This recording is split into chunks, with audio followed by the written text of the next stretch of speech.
અને તમારા હવન કરવાથી વરસાદ આવતો હોય તો એ નહીં આવે, કારણ કે તમે કેવા છો એ બધા લોકોને ખબર છે કે ભારતીય જનતા પક્ષે નાટક ચાલુ કરી દીધા છે. એ બાબતને મારે થોડીક વિસ્તારથી વાત કરવી છે. ભાજપે નાટક ચાલુ કર્યા.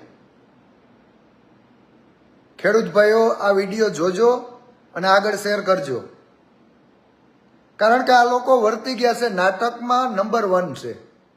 અત્યારે પોરબંદરમાં ભાજપ વરસાદ વરસાવવા માટે હવન કરે છે.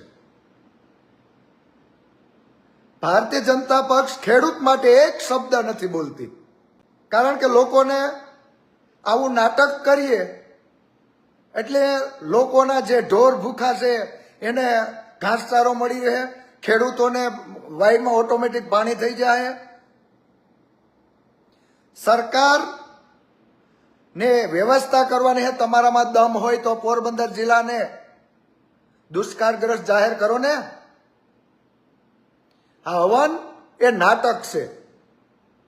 તમે ભગવાનને માનો એમને ખબર છે, કારણ કે વરસાદ બાબત ખેડૂત, આજે વરસાદ નથી પડ્યો, ખેડૂત બાબત એક શબ્દ તમે બોલી નથી શકતા કે આજ ખેડૂત મારો સંકટમાં છે. એટલે આ નાટક આદર્યા છે, કારણ કે આ લોકો પહેલા પણ એવા ઘણા બધા નાટક કર્યા છે. તમે બધા લોકો વાકેફ છો. હવનનો વિરોધ ન હોય. અમે વરસાદ વરસાવવા માટે હવન કરીએ છીએ. તમે બધા દૂધના ધોયેલા છો ને, તમે જનતાની સેવા કરો છો ને બહુ, એટલે તમે હવન કરો ને ઇન્દ્રદેવ રીઝાઈ જાય ને અમારે વરસાદ પડે એમ. શરમથી ડૂબી મરો. પોરબંદર ભારતીય જનતા પક્ષને કહેવા માંગુ છું કે દમ હોય તો પોરબંદર જિલ્લાને દુષ્કાળગ્રસ્ત જાહેર કરો. આજ ખેડૂતોને પર વીઘે 6,000 પડી ગયા છે. અટાણે પશુપાલન માટે ઘાસચારાની વ્યવસ્થા નથી. દમ હોય તો કયો ને, બયાન આપો, ખેડૂતને ખેતરે જાઓ, ખેડૂતની મુલાકાત લ્યો. કારણ કે આવા નાટક જ કરવા, કારણ કે સોશિયલ મીડિયામાં આવે એને એવું તો પાછું પેટમાં ભરે. કેમ નથી બોલતા ખેડૂત બાબત? અને તમારા હવન કરવાથી વરસાદ આવતો હોય તો એ નહીં આવે, કારણ કે તમે કેવા છો એ બધા લોકોને ખબર છે. અને કોઈ કહેવાવાળું જ નથી, કારણ કે કોરોના કાળમાં એને ખબર છે કે થારીઓ વગાડીએ તો કોરોના ભગાડવા. કઈ થારીઓ વગાડે કોરોના જાય? તોય માણસ નીકળી પડ્યા હતા થારીઓ વગાડવા. આ ખેડૂત છે, આ ખેડૂત નહીં છેતરાય. હવનના નાટક બંધ કરો અને ગામડે ગામડે ખેતરે જઈને મુલાકાત લ્યો. ખેડૂતનો પાક સુકાઈ ગયો છે અત્યારે. નાટક બાજો. તમારી આત્મા જગાડો, ખેડૂત ભાઈઓને દેખાડો. અત્યારે હવન કરે આપણા હાટું. તમે સત્તામાં બેહાડ્યા એટલા માટે જ કે અમારા ખેડૂત માટે તમે ઉપયોગી થાવ. હજી પણ કહું છું, ભારતીય જનતા પક્ષને દમ હોય તો પોરબંદરને દુષ્કાળગ્રસ્ત જાહેર કરો. એમાં એક શબ્દ નથી બોલવો. કેમ પોતાના ખિસ્સાને દેવા પડતા? કરો ને. અત્યારે વડાપ્રધાન સુધી આપણી ખુરશી પડે છે. આવા નાટક રાવા દો. તમે હવન કરશો તો ઇન્દ્રદેવ પણ નારાજ થઈ જાય ને દ્વારકાધીશ પણ નારાજ થઈ જાય. ભ્રષ્ટાચાર તમે માંજા મૂકી દીધી છે. ભગવાન તમને કોઈ દી નો માફ કરે.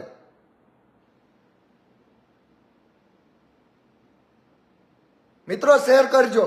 હું વિનંતી કરું છું ખેડૂત ભાઈઓ, 31 ઓગસ્ટના સવારે 11 કલાકે કલેક્ટર ઓફિસે બનતા ખેડૂતો આવો, સ્વયંભૂ ખેડૂતો આવો, તો જ આને રેલો આવશે. આ લોકો મતના ભિખારીઓ છે.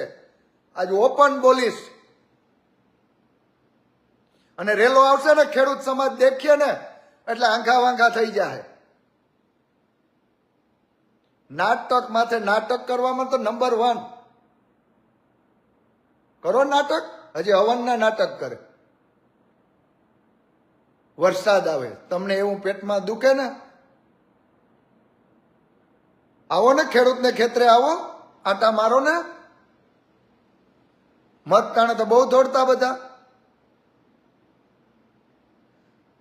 આ ખેડૂત છેતરાવાનો નથી.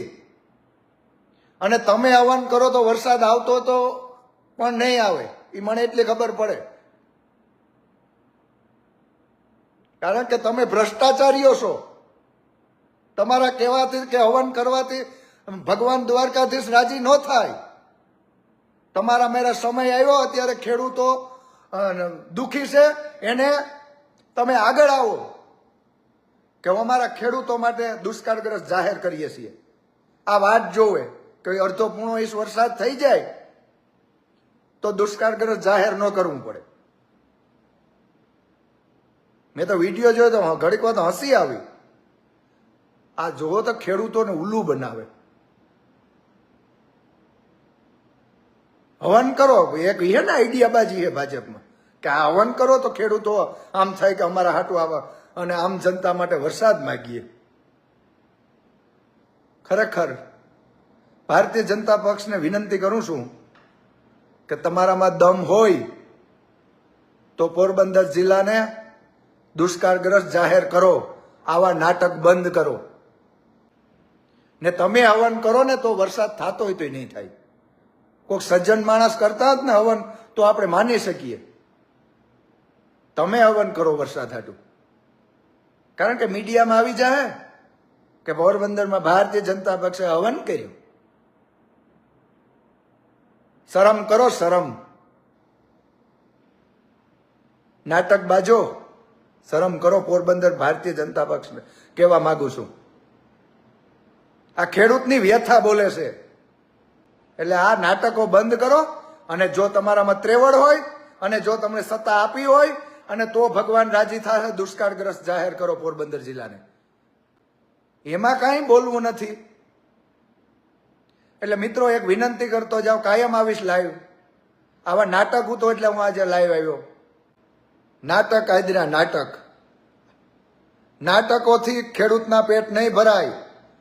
કારણ કે ખેડૂત ને જરૂર હોય ત્યારે સરકારને વારે આવવું જોઈએ. કારણ કે ખેડૂતો ટેક્સ બધાથી વધારે ભરે છે. અત્યારે ભારતની અંદર 70% લોકો ખેતી ઉપર આધારિત છે અને વધારેમાં વધારે ખેડૂતો ટેક્સ ભરે છે. હજી એક વાત રિપીટ કરતો જાઓ, 31 ઓગસ્ટ અને સોમવાર, આ હવે સોમવાર નહીં, આવતો સોમવાર, એટલે 31 ઓગસ્ટના કલેક્ટર ઓફિસે એવો નિર્ણય લ્યો કે અમારે 10-10 લોકોને જવું છે. સમય એટલા માટે લાગ્યો છે કે થોડોક પ્રચાર કરીએ, ખેડૂતને જાગૃત કરીએ. કારણ કે આ લોકો ડરશે નહીં. મને ખબર છે કે આવેદનપત્ર છે ડસ્ટબિનમાં જ નાખવાના છે, પણ પબ્લિક એકજૂટ જોશે. 27ની ચૂંટણી આવે એટલે કરવું પડશે, ન કરવું એને વિદાય આપો. હવે હવન કરવા દો. પછી હાવ નાટક બાજો મીડિયામાં દેખાડવા માટે હવન કરેલા. શરમ આવવી જોઈએ, શરમ.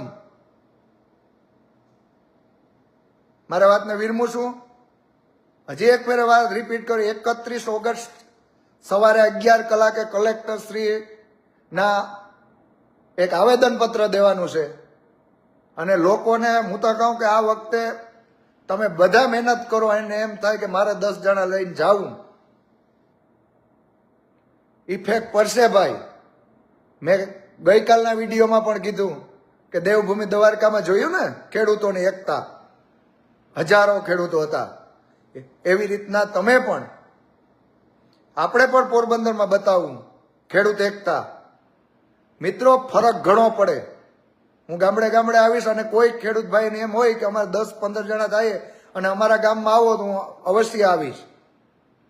શું ફાયદા થાય એ વિસ્તારથી વાત કર્યું. જય હિન્દ, જય ભારત.